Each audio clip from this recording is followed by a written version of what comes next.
私は突発性難聴を発症し、入院が必要となったため、幼い息子たちの面倒を見るシッターを雇った。偶然にもそのシッターは学生時代の親友で、私はすごく安心したのだ。夫も彼女を気に入って、私が退院後も雇い続けることになった。そんなある日、私は夫と彼女の衝撃的な光景を目撃してしまう。あなたの夫の子を妊娠したから離婚して。土下座をしながらそういう彼女の本心を確かめると、やはりうちの資産が狙いであることが判明した。そこで私は彼女が予想もしていない事実を伝えたのだった。私の名前は上島かな子。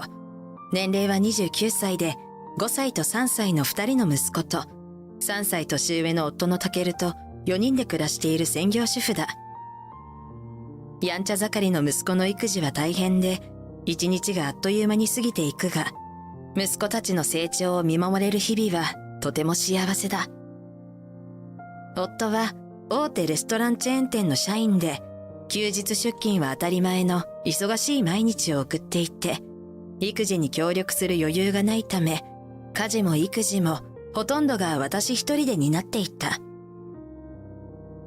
ある日、数日前から耳鳴りや頭痛を感じていたが、急に耳が聞こえなくなってしまった。息子たちの声も聞こえなくなり、私は慌てて近所の耳鼻科を受診した。すると、突発性難聴でかなり症状が強いから入院になるだろうと言われ、総合病院を紹介されたのだ。入院と言われて真っ先に考えたのは、息子たちをどうすべきかということだった。近所の耳鼻科には子連れで受診できたが、入院となると総合病院には連れて行けない。息子たちをどこかに預けないといけないが、私の実家は飛行機で行くような遠方だし、夫の実家は同じ県内だが、訳あって義実家から私は嫌われていて、お願いできる立場ではなかった。夫に入院したいので息子を預かってもらえないかとメールしたが、今はとても仕事を休めないと返事があった。そんなメールを交わしている間も、息子たちは自分の言っていることが通じない私にパニックになって泣き叫んでいるのだが、私にはその声が聞こえない。一刻も早く治療をして治さないといけないのに、誰にも助けを頼めない現実に泣きたい気持ちになった。困り果てた私は何かいい案はないか探そうと、あてもなくスマホを眺めていたのだが、とある広告バナーが目に留まった。それは家事代行サービスのベビーシッターの広告だった。早速連絡を取って急ぎの契約が可能か確認すると、幸運なことに近隣に空いているシッターがいて、これから訪問してもらえることになったのだ。午後になってやってきたそのシッターを見て驚いた。それは学生時代の友人であるエリカだった。向こうも私を見て驚いていた。お互い結婚して名字が変わっていたので気づかなかったのだ。美人で人気者のエリカと親しく過ごしたのは学生時代の楽しい思い出の一つだった。私はエリカに言った。エリカなら安心だわ。エリカは耳が聞こえない私のためにノートにこう書いて見せてくれた。任せてちょうだい。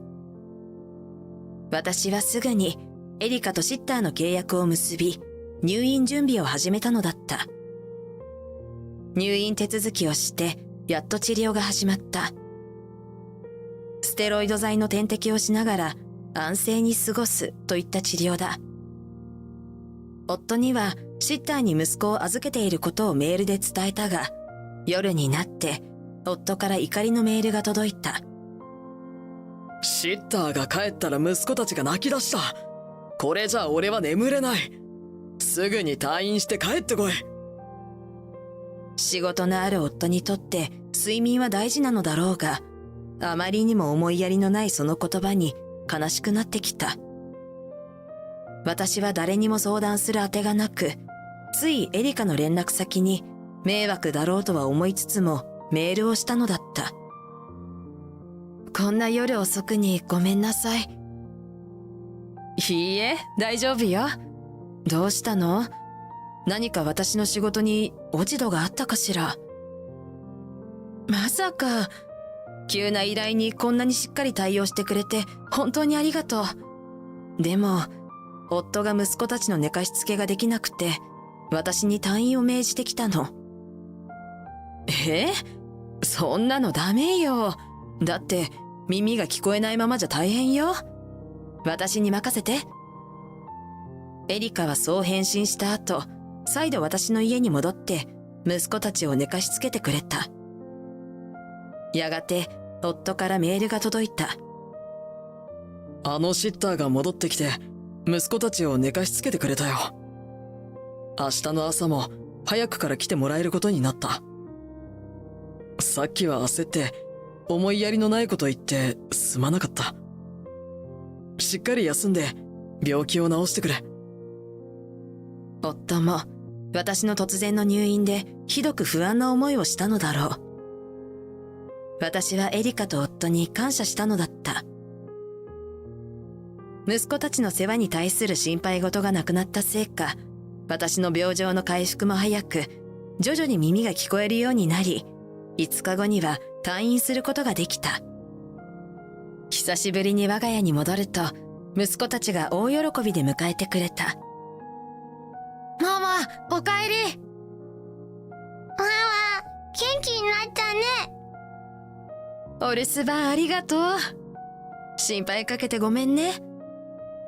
息子たちの声が聞こえるようになって、私は心底ほっとした。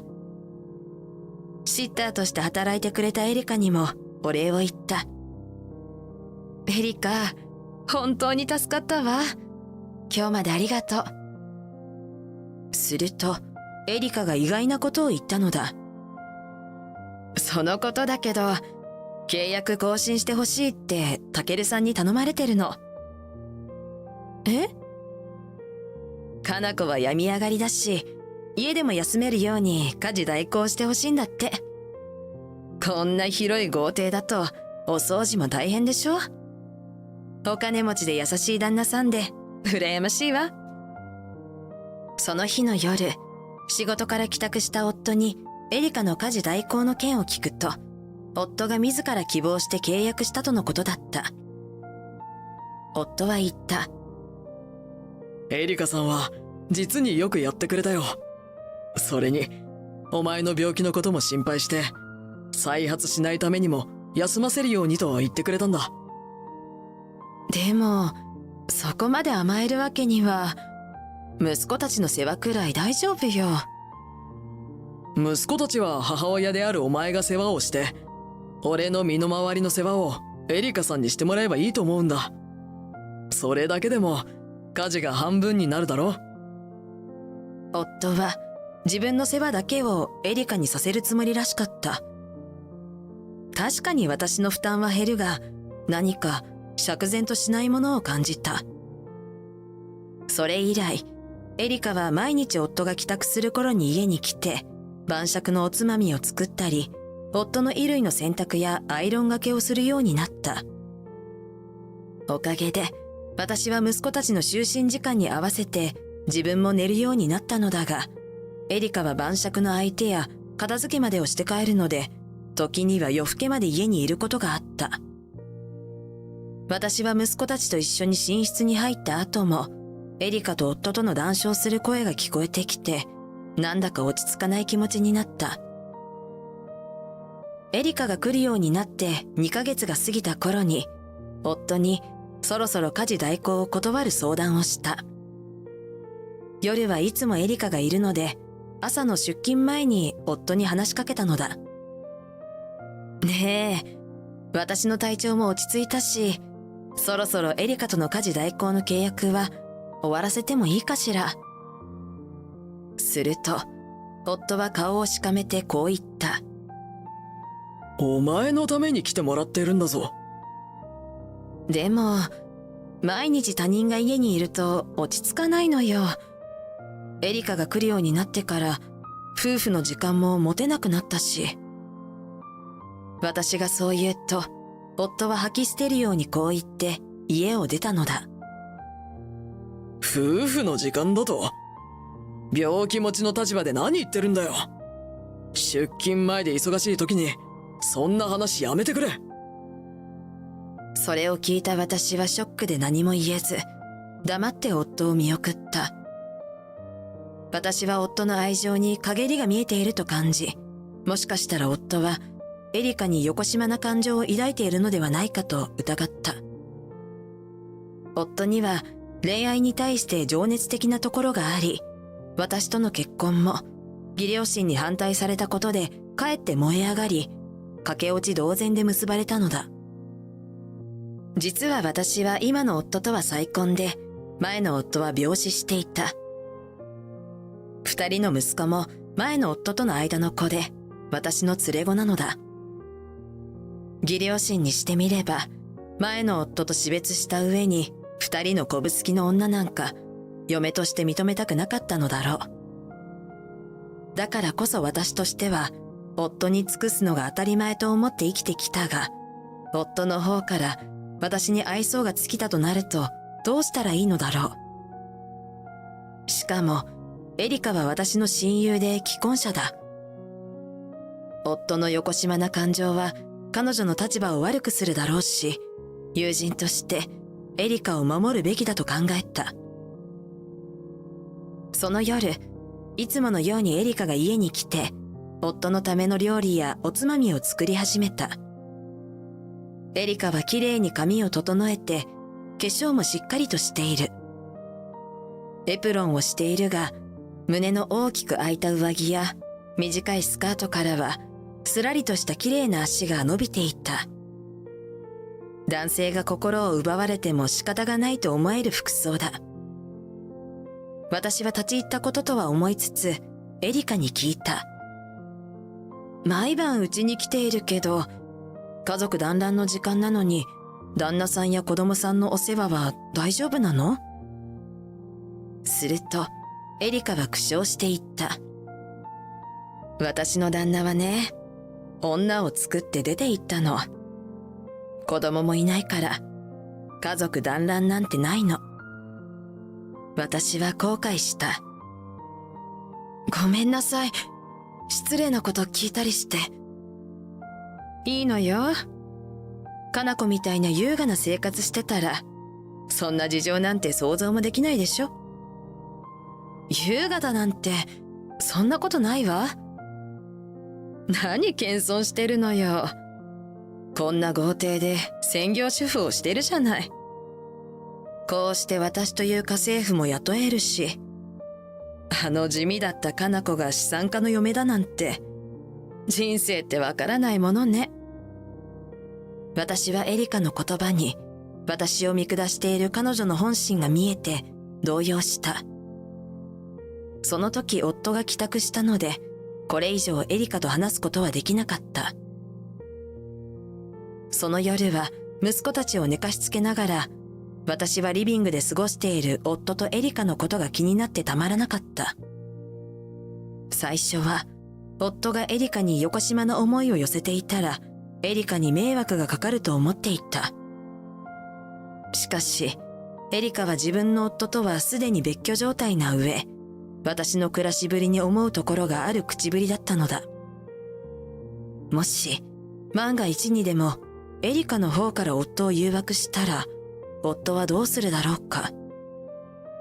夫のことも、親友のことも疑っている自分に自己嫌悪を感じつつも、猜疑心は徐々に膨らんでいく。しかも、普段なら聞こえてくる笑い声や、食器を片付ける音がしない。夫とエリカのいるリビングは静まり返っているのだ。私は意を決して息子たちが寝た後に寝室を抜け出した。足音を忍ばせながら、そっとリビングのドアに耳を寄せる。ドアの向こうは静かだが、明らかに人の気配と思われる息遣いと、絹ずれの音が聞こえてくる。夫の低い声が聞こえた。エリカ、好きだ。エリカの声がそれに答えた。私もよ。好きよ、タケル。私はショックで頭が真っ白になったが、それと同時に、やっぱりとどこかで納得もした。私は深呼吸をして気持ちを整えて、リビングのドアを静かに開けた。そこには予想通り、あられもない姿のエリカに覆いかぶさる夫の姿があった。夫は私に気づくと慌てて起き上がり、バッとエリカから離れた。これは、ちょっと飲みすぎて、つい。エリカの方は、そんな夫とは打って変わって落ち着き払っていた。タケルさん、もう本当のことをカナコに打ち明けましょうよ。そして、エリカは私の前にひざまずき、土下座をしたのだ。私、タケルさんの子を妊娠しているの。お願いだから離婚して。それを聞いた夫は焦ってそれを否定した。いや、違う。いいえ、私もお腹の子を守る必要があるから、悪いけど、カナコにはこの家を出て行ってもらうわ。それを聞いた私は、エリカの狙いに気がついた。エリカは最初から夫を誘惑することが目的で、家事代行を申し出たのだ。まるで私の体調を心配するかのような言葉で夫に取り入り、夜には二人きりで過ごせるよう、夫の世話だけをすることにしたのだ。その目的は、きっとこの家や土地などの資産に違いない。私はそのことを確かめるため、エリカにこう言ってみた。離婚ね。いいわ。じゃあ息子二人の面倒もよろしくね。すると、エリカはガバッと起き上がり、きつい口調で言い返してきた。はあ？あんたの連れ子でしょ？あんたが面倒を見るべきよね。あの子らにタケルさんの資産を相続する権利はないわ。どうやら、エリカは息子たちが私の連れ子であることを夫から聞いたらしい。夫を誘惑したのは財産目当てだとはっきりした。私は言った。ひどいわ。友達だと思ってたのに。友達？地味なあんたはちょうどいい私の引き立て役だっただけよ。こんな優雅な暮らし、私こそがふさわしいわ。さっさと息子を連れて出て行ってちょうだい。本性を表したエリカに、私は真実を告げることにしたのだった。無理よ。だって、息子たちがこの土地と家の持ち主だから。はあ？私の前の夫の父親、つまり、息子たちの祖父からの生前贈与でもらった家なの。ちなみに、息子たちは他にも不動産を所有しているわ。そう。エリカが夫のものだと思い込んでいた資産は、土地家屋とも全て息子たちの名義だった。前の夫が病死した後、残された孫のことを心配した資産家の義父が送ってくれたのだ。もちろん、幼い彼らに代わって母親である私が管理しているし、今の夫もその恩恵を受けていて、息子たちの資産を当てにして貯金もしていない。エリカは夫を睨みつけて言った。どういうことよ。自分のこと資産家だって言ってたくせに、私を騙したのね。そっちこそ、金目当てで俺を誘惑したんだろ。俺は騙されたんだ。騙したのはどっちだよ、と思ったが、もうこの二人に関わるのは終わりにしようと決心した。息子たちが寝てるから静かにしてね。明日の朝には二人ともこの家から出て行ってちょうだい。夫は慌てて私に取りすがってきた。待て、カナコ。これは遊びだ。気の迷いだ。本当に愛しているのはお前だけだ。私は振り向かずにドアを閉めながら夫に告げた。もう私から言うことはないわ。あとはうちの弁護士と話してね。そうして、私は寝室に戻ったのだった。その後、弁護士を通して夫とは協議離婚し、慰謝料として290万円を支払わせた。エリカには65万円の慰謝料を請求した。弁護士からは慰謝料が低すぎると忠告されたが、前の夫が病死して弱っていた私と結婚してくれた元夫に多少の恩も感じていたし、エリカにも病気の時には一応世話になった。なので、これは武士の情けのようなものと思ってもらうことにしたのだ。弁護士によると、元夫はエリカの元に転がり込んだらしいが、狭いアパート暮らしをしているエリカとは喧嘩が絶えず、ついには近所に通報されて、一時警察に連れて行かれたそうだ。なぜか元夫が私の弁護士に引き取りを頼んだので、仕方なく対応したところ、喧嘩の原因はエリカの旦那が浮気したのではなく、エリカの不倫で離婚協議中だと知ったからだった。私もそれを聞いて驚いたし、もしかしてエリカのお腹の子の父親は元夫ではないかもしれないが、もうそれは私には関係のないことだ。こうして私は元の未亡人に戻ってしまったが、私の弱さが元夫のような情けない人間を引き寄せたのかもしれないと反省した。息子2人を連れて前の夫の墓参りに行き、私は強い母親になることを心に決めてつぶやいた。もう男なんて頼らないわ。だって、あなた以上の人なんていないもの。そよ風が私たち親子の髪を揺らし、すっかりと良くなった私の耳に、懐かしい前の夫の得意そうな笑い声が聞こえたような気がした。